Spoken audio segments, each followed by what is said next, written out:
Hola, muy buena tarde tengan todos ustedes. El día de hoy vamos a hablar de un tema bastante amplio, bastante solicitado en los congresos y en los webinars que hemos asistido. La plática la titularemos Ligamento cruzado anterior, ¿dónde estamos y a dónde vamos? Esto incluye en cuanto al tratamiento, el diagnóstico y la patología como tal. Soy el doctor Víctor Manuel Herrera Rubio, estamos en las instalaciones de Top GDL. Vamos a comenzar. Haciendo un recordatorio de la anatomía, debemos de tener en cuenta que este ligamento nos ayuda a la traslación, a evitar la traslación tibial anterior en cuanto a una laxitud anteroposterior, ayuda a la estabilidad rotatoria y a la sincronización entre el cóndilo femoral lateral y el platillo tibial en cuanto a los movimientos de rotación. Es un ligamento que tiene aproximadamente medidas de 32 milímetros de largo y de 7 a 12 milímetros de ancho aproximadamente. Es un ligamento intraarticular, pero extrasinovial. Su inserción proximal está en la faceta posterior del cóndilo lateral. La cresta intercondílea lateral delimita el borde anterior del ligamento cruzado anterior. La inserción distal, en la tibia, está justo en las espinas tibiales, un poco más amplia y en una forma de abanico. Recordamos que el suministro de sangre de este ligamento es la arteria geniculada media y la inervación es por una rama del nervio tibial. El haz anteromedial sufre cambios en su longitud de hasta en un 17%. En cambio, su haz o su fascículo posterolateral sufre cambios en su longitud hasta un 28%. Hay que recordar también que el ligamento cruzado anterior tiene fibras de colágeno en su mayoría tipo 1 y tipo 2 menormente. Entonces, esta diapositiva o esta transparencia se me hace muy importante, ya que si tomamos una radiografía a nuestro paciente no nos va a dar muchos datos en cuanto a una degeneración del ligamento cruzado anterior, pero si realizamos una resonancia magnética nos puede dar datos indirectos como en un engrosamiento difuso del ligamento cruzado anterior en toda su extensión, un aumento de señal en ambas uh, fases que nos la tomen en una T1 y una T2, una continuidad del ligamento con conservación de sus inserciones y orientación de las fibras difuminado, la visualización de las fibras es menor en las señales dentro de un ligamento cruzado anterior ensanchado y con un aumento de señal en T2, que por su apariencia da como si fuera en un tallo de apio, así le llaman algunos autores, son datos indirectos de una degeneración de nuestro ligamento cruzado anterior y también los quistes óseos tibiales o femorales próximos a su inserción. Como les decía, es rico en colágeno. ¿Qué pasa? Se va degenerando poco a poco. Vemos un ligamento cómo está a los 20 años de edad, un paciente joven, y cómo está a los 80 años de edad, un ligamento cruzado anterior degenerado. Esto también nos puede ayudar a dictaminar el tratamiento correcto que le vayamos a dar a nuestro paciente. En cuanto a la biomecánica, el fascículo anteromedial se encuentra en carga en extensión y su tensión aumenta en la flexión. El fascículo posterolateral se encuentra en carga a los 0 y 30 grados y soporta una presión superior a la del fascículo anteromedial. La presión que soporta el haz o el fascículo anteromedial máxima está entre los 60 y los 90 grados de flexión y opone una resistencia a la subluxación anterior de la rodilla. Y el fascículo posterolateral está más adaptado para que resista las tensiones en rotación y flexión de la rodilla. Una pregunta muy importante, una pregunta que hacen en cada examen de certificación es ¿cuántos newtons soporta nuestro ligamento cruzado anterior? Son 2200. Y aporta un 85% de la estabilidad en relación a la traslación anterior de la rodilla en cuanto a todas las estructuras que tiene nuestra articulación. Hablando de la demografía de los pacientes que mayormente se ven afectados, la literatura que podemos abordar está relacionada altamente con los Estados Unidos. Las mujeres sufren más lesiones del ligamento cruzado anterior en la pierna de apoyo y los hombres en la pierna que patea. La participación femenina en el fútbol está más comprometida o más relacionada con esta patología. En cambio, la participación masculina en el baloncesto está más relacionada a esta patología. En México esto se invierte. Hay mayormente eh, futbolistas masculinos, aunque año con año se da más auge a la liga femenil y esto en algún momento dado se va a equiparar o va a estar a la par. Son 400.000 reconstrucciones del ligamento cruzado anterior al año mundialmente y representa la mitad de todas las lesiones de la rodilla que vemos habitualmente en nuestros consultorios. Entonces es el 50%, es un número bastante elevado. En cuanto al mecanismo de lesión, hay mecanismos de lesiones solo, como lo vemos en el video inferior.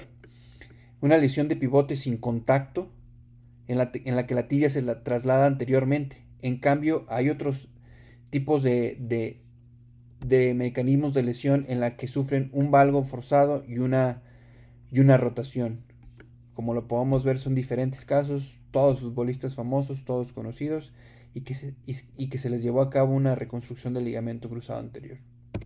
En cuanto a la exploración física, hay 4 maniobras muy importantes o 4 maniobras que tenemos que realizar en nuestro consultorio. Las 4 son de manera comparativa. Siempre vamos a checar una pierna y vamos a irnos a la otra, tratando de buscar una hiperlaxitud de nuestro paciente. Como lo podemos ver, un cajón anterior, la rodilla flexionada a 90 grados, el paciente está acostado y el médico está delante de esa rodilla afectada. Vemos que hay una traslación anterior de la tibia mayor a 3 milímetros o mayor a 5 milímetros. Eso podría considerarnos positivo en comparación con la otra. Un test de Lachman con la rodilla a 30 grados de flexión, vemos cómo con una mano sujetamos el muslo del paciente y con otro sujetamos la rodilla y vemos la traslación anterior de la tibia. Cajón anterior tiene una sensibilidad de 92% y una especificidad del 91%. En cambio, Lachman tiene 85% de sensibilidad y 94% de especificidad. También vemos dentro de quirófano que podemos realizar el test de Pivot Shift. Este tiene una sensibilidad del 97%, es muy alta, pero esta mayormente la vamos a poder observar cuando el paciente está sedado o está anestesiado. Vemos cómo brinca ahí nuestra rodilla y la prueba es positiva. También tenemos el Lille Test, en el cual, o test de la palanca, en la que la pierna, que no hay lesión del ligamento cruzado anterior, el talón se levanta como si nada. Pero mientras en la que sí hay lesión, el talón no se levanta. Esta tiene una sensibilidad del 92% en pacientes agudos. Aquí les va un caso clínico, empezando ya por los estudios de imagen que podemos solicitar de primera instancia cuando sospechamos de una lesión del ligamento cruzado anterior, una radiografía AP y lateral de rodilla. Paciente masculino que sufre un valgo forzado por una motocicleta. Al momento de interconsultarla en urgencias tiene cajón anterior positivo, Lachman y tiene bostezo lateral. No sé en qué estén pensando, si pueden ahí enviarnos su respuesta se los agradecería. Pero, ¿en qué sospechan? Vemos una AP con aparentemente los espacios articulares conservados, un poco disminuido el espacio patelofemoral. Sin embargo, se ve bastante bien, no se ve luxado, no se ve algo raro. Pero ¿qué vemos ahí? Un pequeño fragmento de la tibia, una fractura de Segun se traduce. ¿Qué quiere decir esto? La fractura de Segun se define como una avulsión ósea de la inserción tibial del ligamento anterolateral de la rodilla, que es patognomónico de una ruptura del ligamento cruzado anterior. ¿Qué quiere decir esto? Coincide totalmente la clínica que tiene nuestro paciente. También podemos solicitar una resonancia magnética sagital, coronal, axial, cortes, en los que vamos a ver la solución de continuidad a nivel del ligamento cruzado anterior. Igual podemos ver edema óseo. Aquí vamos a ver el corte que mayormente nos sirve es el sagital. Aquí podemos ver la falta de continuidad a nivel del ligamento cruzado anterior. Y algo muy común que también nos preguntan o es importante saber es el patrón de edema óseo que desarrolla un paciente cuando tiene una lesión del ligamento cruzado anterior. Es un patrón de edema óseo a nivel del platillo tibial y a nivel del cóndilo femoral lateral. ¿Cuáles son las señales o el signo patognomónico? Un acodamiento del ligamento cruzado posterior, que lo vemos aquí, está totalmente acodado. La solución de continuidad en cuanto a las fibras de nuestro ligamento cruzado anterior en cualquiera de las dos fases T1 o T2 podemos ver que falta el ligamento cruzado anterior y tiene edema óseo en esos espacios y en esos lugares que les platico. ¿Y qué pasa cuando no es suficiente solicitar una resonancia magnética normal, habitual, en la que tenemos nuestras dudas, en la que mandamos el paciente a rehabilitación y desarrolla una tendinitis de la banda iliotibial, una tendinitis de la pata de ganso, vemos que tiene un cajón dudoso, una hiperlaxitud muy marcada dentro de cada una de sus articulaciones? ¿Qué es lo que hacemos? Solicitamos un protocolo en flexión, en el cual en muchas de las ocasiones, por la tensión de los haces y de los fascículos del ligamento cruzado anterior, no vemos en una radiografía, en una resonancia magnética convencional, que el ligamento cruzado anterior está roto o está parcialmente roto. Si está parcialmente roto, está totalmente dañado y no está funcionando de una manera habitual. Entonces, nos abordamos a solicitar un protocolo en flexión, la rodilla aproximadamente a 90 grados. Es una resonancia magnética de seguimiento para dictaminar así nuestro protocolo y el tratamiento que le vamos a dar a nuestro paciente. ¿Hacia dónde vamos? ¿Hacia dónde va el tratamiento del ligamento cruzado anterior? Ya les expliqué hacia dónde va más o menos el protocolo de estudio. ¿A dónde va?